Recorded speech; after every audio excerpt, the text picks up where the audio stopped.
Record of Ragnarok के मांगा में तुम लोगों का फिर से सुस्वागतम homies. So homies finally record of Ragnarok का न्यू चैप्टर आ चुका है, लेट्स गो। और देखो आज जो चैप्टर आया है वो मेरे अकॉर्डिंग उतना खास नहीं था। एंड देखो चैप्टर अगर अच्छा होता है मैं कह देता हूँ कि चैप्टर बहुत ही अच्छा है, एंड चैप्टर अगर बुरा होता है मैं भाई सीधा ही कह देता हूँ कि चैप्टर बुरा था। बिकॉज देखो इस चैप्टर के अंदर हमने ना कोई बैटल देखा, ना भाई सागाते किंदोई का कोई पावर लेवल देखा, मतलब कुछ भी नहीं देखा। सिर्फ क्या देखा, ओडिन का aura farming. Bro literally starting से अभी तक भाई ओडिन ही ऑरा फार्मिंग करे जा रहा है। देखो मैंने एक्सपेक्ट करा था कि सागाता किंदोई भी एक टाइम पे आके ऑरा फार्मिंग करेगा, बट मेरा एक्सपेक्टेशन की माँ बहन एक कर दी ओडिन ने। और देखो मैं ही कह रहा था कि सागाता किंदोई जीतेगा ही जीतेगा। वेल इस मोमेंट पे आके मैं तुम्हें कह रहा हूँ कि सागाता किंदोई का जीतने का कोई चांस ही नहीं है अगर कोई प्लॉट ना आ जाए। देखो पहले तो मैंने इन दोनों के ऊपर एक लंबा 1 घंटे का वीडियो बनाया जिसके अंदर मैंने तो 7-8 चैप्टर ऑलमोस्ट कवर कर चुका हूँ। एंड उसके बाद चैप्टर 114 से लेके 121 तक लिटरली सागाता किंदोई ने ओडिन की तरह एक बार भी ऑरा फार्मिंग नहीं किया है। एंड ओडिन तो लिटरली पूरे स्टार्टिंग से ऑरा फार्मिंग करते हुए जा रहा है। ब्रो इस मोमेंट पे आके मुझे नहीं लगता कि वो जीतने वाला है। सो हम इस बहुत गली बात है, अब बढ़ते हैं हमारे वीडियो की तरफ। वैसे वीडियो स्टार्ट करने से पहले तुम्हें मैं पिछले चैप्टर में क्या हुआ था थोड़ा बता देता हूँ। सो पिछले चैप्टर के अंदर फाइनली हमने देखा था कि सागाता किंदोई का जो पास्ट होता है वो फाइनली खत्म होता है, जहाँ पे हम लोगों को मालूम पड़ता है कि the great genius primordial god गोल्डनीड सागाता किंदोई का great great great great grandfather है। यानी कि सागाता किंदोई के रगों में प्राइमोडियल गॉड्स का खून बह रहा है, यानी कि सागाता किंदोई एक प्राइमोडियल गॉड है। और सागाता किंदोई ने जो बात किया था वो झूठा नहीं था। सागाता किंदोई सच में गोल्डनीड के विल को कैरी कर रहा है। और उसके बाद फाइनली हमने सागाता किंदोई एंड ओडिन का बैटल विटनेस किया था। वेल वो बैटल से ज्यादा तो ओडिन का ऑरा फार्मिंग था। लिटरली बैटल के बीच में हम देखते हैं ओडिन गाना गाने लगता है, एंड हम देखते हैं ओडिन के बॉडी से बहुत सारे मुंह बाहर आते हैं एंड सारे मुंह गाना गाने लगते हैं। और हम देखते हैं सॉन्ग के जो रिदम्स होते हैं वो जब सागाता किंदोई को टच करते हैं, हम देखते हैं सागाता किंदोई जो हाथ होता है वो ऑटोमेटिकली पूरा पिचक जाता है। यानी कि सिंपल बात, सागाता किंदोई का वो हैंड पूरा डिस्ट्रॉय हो जाता है, उसका अब कोई भी यूज नहीं होगा। और चैप्टर के एंड में हमने ओडिन का एक बैड एस पैनल देखा जहाँ पे हम देखते हैं ओडिन का एक क्रेजी स्माइल। और यहीं पे आके चैप्टर 120 खत्म हो जाता है। सो अब स्टार्ट करते हैं chapter 121। So video start battle ground से होता है जहाँ पे हम देखते हैं सागाता किंदोई के ऐसे हालत को देख के सारे दर्शक बहुत ही ज्यादा शॉक हो जाते हैं। एंड हम देखते हैं सागाता किंदोई पीछे होने लगता है, जहाँ पे सागाता किंदोई पीछे होते होते अपने मन में सोचता है व्हाट द हेल, मेरे हाथ के साथ आखिर हुआ क्या ये। इसके बाद हम मिनामोटो पे आते हैं जहाँ पे मिनामोटो बोलता है ये क्या हो रहा है। इसके बाद हम सारे सागाता किंदोई के होमीज पे आते हैं जहाँ पे ये सारे लोग बातें करने लगता है कि सागाता किंदोई का ऐसा हालत होगा मैंने ये एक्सपेक्ट नहीं किया था, ये लिटरली क्या हो रहा है। और हम देखते हैं इस मोमेंट पे आके स्टेडियम पे बैठे सारे लोग शॉक है, आखिर सागाता किंदोई के साथ ये क्या हुआ। और इसके बाद हम एरिस पे आते हैं जहाँ पे एरिस बोलता है क्या हम अभी भी इसे एक फाइट कह सकते हैं। Bro you are absolutely right. देखो वैसे तो एरिस हमेशा डमएस बात करता रहता है, बट इस मोमेंट पे आके उसने सही कहा, ये अब बैटल नहीं रहा, लिटरली ओडिन एक अलग ही लेवल पे चला जा चुका है। इसके बाद हम आर के सबसे हॉट बैडी पे आते हैं, स्मैश, जहाँ पे बैडी बोलती है लिटरली ये चीज देख के तो मेरे को गूज़बम्स आ गया। इसके बाद हम लॉर्ड सेवा पे आते हैं जहाँ पे लॉर्ड सेवा बोलता है कि सो ये इसके गाने का पावर है, ये भड़वा लिटरली कुछ भी कर सकता है अपने पावर के अकॉर्डिंग। इसके बाद हम दी गोड जैक द रिपर पे आते हैं जहाँ पे जैक द रिपर अपने वैल्करी से पूछती है वैसे तो ठीक है ना, एंड इसके रिप्लाई में वो वैल्करी बोलती है कि ओडिन के गाने को सुनने के बाद मैं बहुत ही ज्यादा डर गया हूँ एंड मुझे भी नहीं पता क्यों ये गाना सुन के मैं कांप रहा हूँ। और इसके रिप्लाई में जैक बोलता है वेल मैं समझ सकता हूँ, इसका गाना जितना ज्यादा सुंदर है उतना ही ज्यादा खतरनाक है, एंड लिटरली ये गाना अपने साथ पूरे हिल को कैरी करता है। इसका सेंसिप होता है। एंड हम आते हैं बर्नहेल पे जहाँ पे बर्नहेल के कंधे में वो सादा कौवा बैठ के बोलता है यह है ओडिन का ट्रू पावर बेटी, that's why he is called the supreme god of the north. और इसका सादा कौवा और भी बोलने लगता है ओहो बर्नहेल डर गई डर गई। अरे बर्नहेल तू इतना शांत क्यों हो गया, तू कुछ बता, तू क्या बहुत ही ज्यादा सरप्राइज हो चुका है। इसके रिप्लाई में ये काला कौवा बोलता है यह तो आम बात है।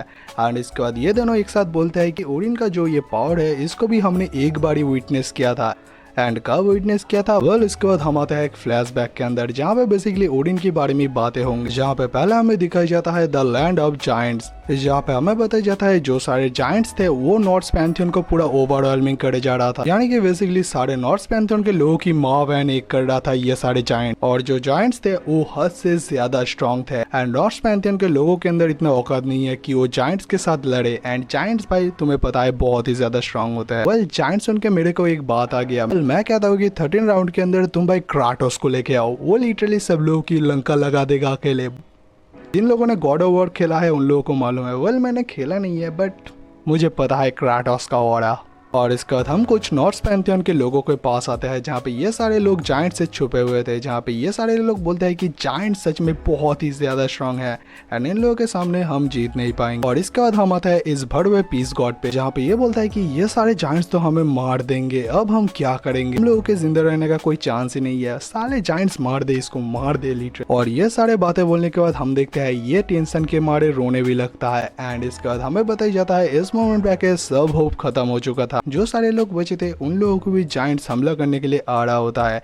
एंड इसका जायंट्स इन लोगों की माँ बहन एक करे पीस गॉड बोलता है कि एक गाना बजने लगता है एंड हम सारे लोग ये गाना सुन के बहुत ही ज्यादा सॉ हो जाते हैं। और इसके नेक्स्ट मोमेंट ही हम देखते हैं सारे जायंट्स मर जाते हैं। इस चीज को देख के हम पीस गॉड का रिएक्शन भी देख पाते हैं एंड पीस गॉड भी like yo what the hell, ये आखिर क्या हुआ। हम देखते हैं ओडिन के गाने की वजह से ये सारे लोग अपने आप को ही मारने लगते हैं। और हम देखते हैं एक जायंट ओडिन के ऊपर हमला करने के लिए बढ़ता है एंड वो ऑटोमेटिकली पूरा डिस्ट्रॉय हो जाता है। और ये सारे चीज देख के पीस गॉड बोलता है ये आखिर क्या हुआ एंड इसके रिप्लाई में ओडिन बोलता है नथिंग। और इसके बाद Odin throw this bangle line, it's simply that all shall obey me, you know this dude always banger. लो एक और इसका ऑरा फार्मिंग मोमेंट हम लोगों को मिल गया और हम देखते हैं ओडिन ने कुछ ही सेकेंड में सारे जायंट्स लोगों की माँ बहन अकेले कर दी। और इसके बाद ओडिन बोलता है क्या हम जश्न मनाए या और भी कोई बाकी है। और इसका बाद ओडिन यहाँ से जाते हुए सारे लोगों को बोलता है कि अगर तुम लोग मेरे राह पे चलना चाहते हो तो तुम लोग मेरे को फॉलो कर सकते हो। और हमें पता चलता है उस कांड के बाद ही एक न्यू लेजेंड का जन्म होता है एंड उसे बनाया जाता है the supreme god of the Nords, Lord